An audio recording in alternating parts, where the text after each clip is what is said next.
प्राचीन इतिहास चैनल में आप सभी का स्वागत है। मंगलवार की व्रत कथा। मंगलवार की व्रत कथा के पाठ से पूरी होगी हर मनोकामना। भगवान शंकर के 11वें अवतार कहे जाने वाले हनुमान जी का व्रत और पूजन करने से पूरी होती है हर मनोकामना। सुख, संपत्ति, यश और संतान प्राप्ति के लिए मंगलवार का व्रत रखना शुभ माना जाता है।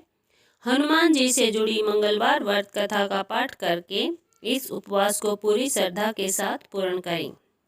मंगलवार व्रत कथा।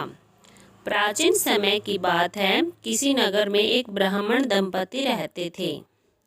उनके कोई संतान न होने के कारण वह बेहद दुखी रहते थे। हर मंगलवार ब्राह्मण वन में हनुमान जी की पूजा करने जाते थे। वह पूजा करके बजरंगबली से एक पुत्र की कामना करता था। उसकी पत्नी भी पुत्र की प्राप्ति के लिए मंगलवार का व्रत करती थी।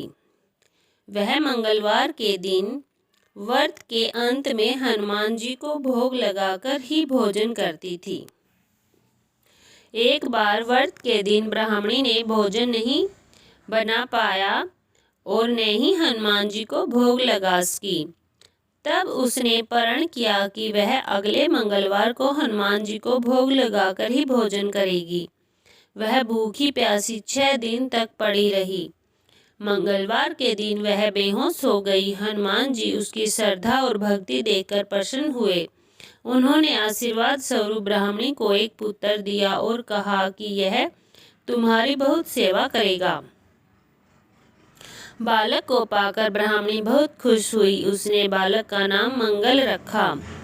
कुछ समय उपरांत जब ब्राह्मण घर आया तो बालक को देख पूछा कि वह कौन है। पत्नी बोली कि मंगलवार व्रत से प्रसन्न होकर हनुमान जी ने उसे यह बालक दिया है। यह सुनकर ब्राह्मण को अपनी पत्नी की बात पर विश्वास नहीं हुआ। एक दिन मौका पाकर ब्राह्मण ने बालक को कुएं में गिरा दिया। घर पर लौटने पर ब्राह्मणी ने पूछा कि मंगल कहाँ है। तभी पीछे से मंगल मुस्कुरा कर आ गया। उसे वापस देखकर ब्राह्मण चौंक गया। उसी रात को बजरंगबली ने ब्राह्मण को सपने में दर्शन दिए और बताया कि यह पुत्र उन्होंने ही उसे दिया है। सच जानकर ब्राह्मण बहुत खुश हुआ, जिसके बाद से ब्राह्मण दंपति नियम रूप से मंगलवार व्रत रखने लगे। मंगलवार का व्रत रखने वाले मनुष्य पर हनुमान जी की अपार कृपा होती है। मंगलवार पूजन विधि। मंगलवार को प्रातःकाल स्नान करके लाल वस्त्र धारण करें, हनुमान जी की उपासना करें और व्रत का संकल्प लें। फिर मंगल के मंत्र का जाप करें। इसके बाद संध्या काल में हनुमान जी को सिंदूर और चमेली का तेल अर्पित करें। हनुमान जी की आरती उतारें। खान पान में केवल मीठी चीज़ों का सेवन करें और नमक से परहेज करें। तो यह थी हनुमान जी की कथा और पूजन विधि। ऐसी अच्छी कहानियों और कथाओं के लिए हमारे चैनल को लाइक, शेयर और सब्सक्राइब जरूर करें। धन्यवाद।